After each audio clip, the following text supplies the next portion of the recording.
వల్లభనేని వంశీ గారిని అరెస్ట్ చేశారు. దాన్ని ఎలా చూస్తారు? ఆయన్ని అక్రమ అరెస్ట్ అని చెప్పి జగన్మోహన్ రెడ్డి గారు వచ్చి మాట్లాడుతున్నారు. నిజంగానే అక్రమ అరెస్ట్? ఇది అక్రమ అరెస్ట్ ఎలా అవుద్ది? వాళ్ళకి ఏదో ఇప్పుడు అధికార పక్షం మీద బురదల్లే మాటలు మాట్లాడతారు తప్పితే వల్లభనేని వంశీ వాళ్ళ ప్రభుత్వం అరెస్ట్ చేయలేదు. తను చేసిన తప్పుకి తను రెడ్ హ్యాండెడ్గా దొరికిపోయి తను తీసుకున్న గోతులో తనే పడి అరెస్ట్ అయ్యాడు తప్పితే దాన్ని పోలీసు వారు రాజ్యాంగబద్ధంగా చట్టబద్ధంగా చర్యలు తీసుకున్నారు కాబట్టి తను అరెస్ట్ అయ్యాడు. అంతేగాని ఇది కుట్రపూరితంగా చేసినట్టు కాదు. కేవలం ప్రభుత్వం మీద బాబు గారి మీద బురదలడం కోసం చేసే ప్రయత్నంలోనే జగన్మోహన్ రెడ్డి గారు మాట్లాడారు. అంటే మావాడు అసలు అసలు ఎక్కడైతే గన్నవరంలో జరిగిన ఇన్సిడెంట్ పార్టీ ఆఫీస్ మీద దాడిని కూడా అసలు దాడి చేయలేదని మాట్లాడుతున్నాడుగా. ఎట్లా ఉందంటే ఏమి ఎరగని పాప అంట రూపాయన్నర కోగ్గుందంట. ఆ విధంగా వీళ్ళు ఏమీ తెలియకుండా ఏదో చేశారని చెప్పేసి చేయలేదని చెప్పేసి బోకరిచ్చే మాటలు మాట్లాడితే జనం నమ్మారు. దానికి సాక్ష్యాలు ఉన్నాయి, లైవ్ ప్రూఫ్లు ఉన్నాయి. ఇన్ని పెట్టుకున్నారు. ఇంకా బోకరించడం అనేది వాళ్ళ విజ్ఞప్తిగా వదిలేస్తుంది. కానీ ఇక్కడ ఏదైతే విక్టిమ్ ఉన్నాడో ఒక ఎస్సీకి సంబంధించిన సామాజిక వర్గానికి సంబంధించిన వ్యక్తి, అతని మీద దాడి చేసింది, ఆ వర్గాల మీద దాడి చేసింది పట్టాభి అని చెప్పి చెబుతున్నాడుగా. ఫస్ట్ నుంచి కూడా దళితుల మీద దాడి చేసింది కేవలం వైఎస్ఆర్సీపీ పార్టీ మాత్రం ఒకటే. దళితులకు నేను మేనమావని చెప్పుకుని కూడా పైన మేకతోలు కప్పుకున్న పుల్లాగా ముసుగేసుకుని జగన్మోహన్ రెడ్డి దళితులు అంటేనే ఒంటికాల మీద ఈ వైసీపీ నాయకులందరికీ దళితులు అంటే చిన్నచూపు. కాబట్టి దళితులను నాశనం చేసేది మాత్రం, దళితుల మీద దాడులు చేసేది మాత్రం పక్కా వైసీపీ అని ఇప్పటికే పోయింది. ఇది జగన్మోహన్ రెడ్డి గారు ఒప్పుకున్నా ఒప్పుకోకపోయినా దళితులు మాత్రం సర్వనాశనం చేసే ఉద్దేశం మాత్రం పూర్తిగా మనసులో పెట్టుకుని ఈ రకమైన దాడులకి తెగబడి చేస్తున్నారు. అదేవిధంగా ఆయన అందం గురించి మాట్లాడుతున్నాడు. వల్లభనేని వంశీ గ్లామర్ కొంటాడు, వీళ్ళకి తండ్రి కొడుకులు ఇద్దరు చంద్రబాబు నాయుడుకి అని లోకేష్ కి కుట్రపూరితంగానే అలాగే నచ్చగా సామాజిక వర్గం ఎదగనివ్వకూడదని చెప్పి ఆయన మీద కేసులు పెట్టారంటగా. ఇక్కడ కేవలం సామాజిక వర్గంలో స్విచ్ పెట్టడం కోసం మాత్రమే స్విచ్ పెట్టి ఆ విధంగా వాళ్ళ పార్టీ పబ్బం గడుపుకునే విధంగా మాట్లాడి ఒక సామాజిక వర్గాలను రెండు వర్గాలు చేసే విధంగా విభజించి పాలించే రీతిలో వెళ్తున్నాడు. అలాగే అందం గురించి మాట్లాడాల్సి వస్తే వీళ్ళు నిజంగా వల్లభనేని వంశీ వీళ్ళందరూ అందగాళ్ళు అయితే వీళ్ళు అందాల పోటీలకు వెళ్ళమనండి, తప్పులేదు. ఎవరందరూ ఎవరికి ఇచ్చిన దేవుడు ఇచ్చిన అందం వాళ్ళకే గొప్ప. కాకి పెట్టే కాకి ముద్దు లేక సామెత ఉంది కదా, అలాగే ఎవరన్నా వాళ్ళకే గొప్ప. ఆయన ఈ వయసులో చంద్రబాబు నాయుడు గారికి అన్నంతో పనేంటి? ఆయన 16 ఏళ్ల బాలకుమారుడా? నిజంగా మాట్లాడే మాటలకి అర్థం ఉండాలిగా. నిజంగా నువ్వు కడుపుకు అన్నం తింటే ఆ మాట మాట్లాడకూడదు. మరి అసలు రాజకీయం ఏంటి, అందాల గురించి ఏంటి? అప్పుడు అందాల బొమ్మలు పెట్టి అందాల పోటీలు పెట్టచ్చు తీసుకెళ్ళి. మరి అదేవిధంగానే మిర్చియాడికి వెళ్ళాడు. మిర్చియాడిలో రైతులకి సంఘీభావం తెలపడానికి వెళ్ళారు. కానీ అక్కడ ఏదైతే వైసీపీ నాయకులు ఉన్నారో ఆడ పాపం రైతులు 13 బస్తాలు దోసుకెళ్లారంట. దాన్ని ఎలా చూస్తారు? అసలు వైసీపీ జగన్మోహన్ రెడ్డి అంటేనే పెద్ద గజ దొంగల పార్టీ నాయకుడు అక్కడ ఉన్నప్పుడు దొంగలు చిన్న దొంగలు ఇటువంటి చిన్న పనులు చిల్లర పనులు చేస్తారు ఉంటారు. దాన్ని ఎవరైనా ఒప్పుకుని తీరాల్సిందే. ఎందుకంటే వాళ్ళ బతికే దోపిడీ చేయడం కోసమే వాళ్ళ ప్రజలు అధికారం ఇస్తే ఈ 5 ఏళ్ళలో దోసుకుంది చాలా.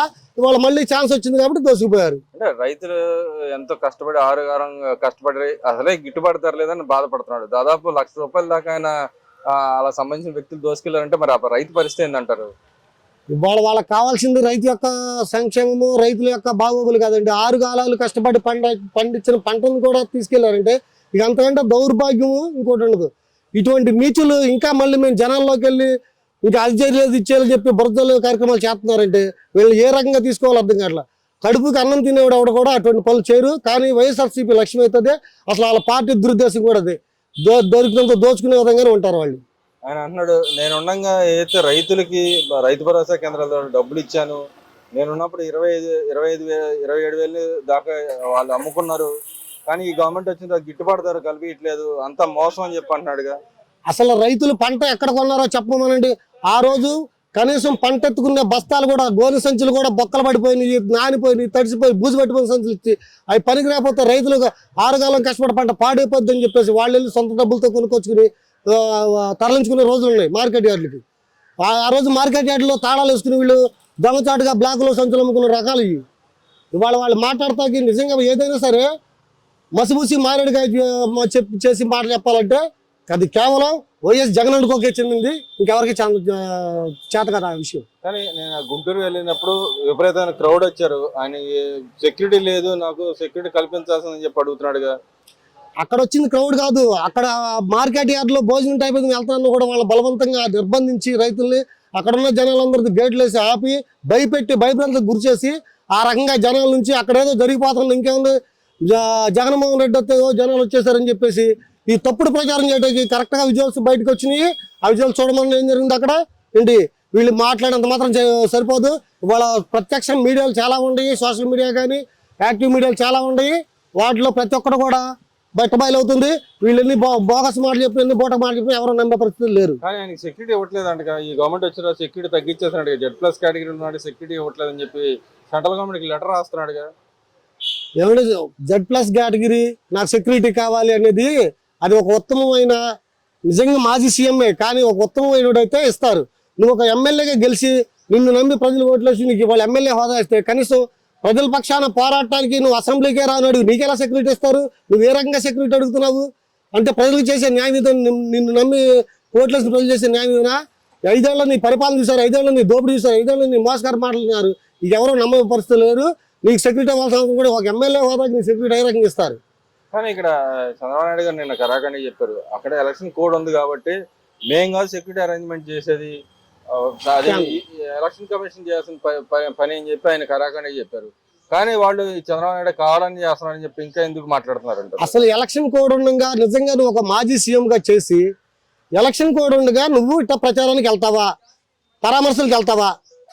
అదే నువ్వు రాజ్యాంగాన్ని లెక్క చేయవు, మా మంచితనాన్ని లెక్క చేయవు, ఒక వ్యక్తిత్వాన్ని అన్నం చేయడం ముందుంటావు. నువ్వు ఒక మాజీ సీఎంగా గెలిచి 5 ఏళ్ళు పరిపాలిస్తున్నావు. ఇది రాష్ట్రాన్ని పట్టిన దౌర్భాగ్యం. అంబటి రాంబాబు అంటున్నాడు, మేము పార్టీ ఎడిదిరిగి ఎలక్షన్ లో పోటీ చేయట్లేదు కాబట్టి మాకు ఇలాంటి ఎలక్షన్ కోడ్లు ఏమి రావు అన్నాడు. నిజంగానే ఆయన ఒక్కడే సపరేట్ గా ఎలక్షన్ కోడ్ రాదా? ఈ అంబటి రాంబాబు అని ఆయన ఏంటంటే ఎంతసేపు డాన్స్లు డ్రామాలు ఏంటి కన్నికలతోటి ఏంటి ఏళా కోలాలు ఆడతాకి కోలాటాలు ఆడతాకి పనికొస్తాడు. కానీ అతను ఒక లారీగా కూడా అన్ఫిట్. అటువంటి వ్యక్తిని మాట్లాడిన మాటలు అసలు మనం తీసుకోవాల్సిన అవసరం లేదు.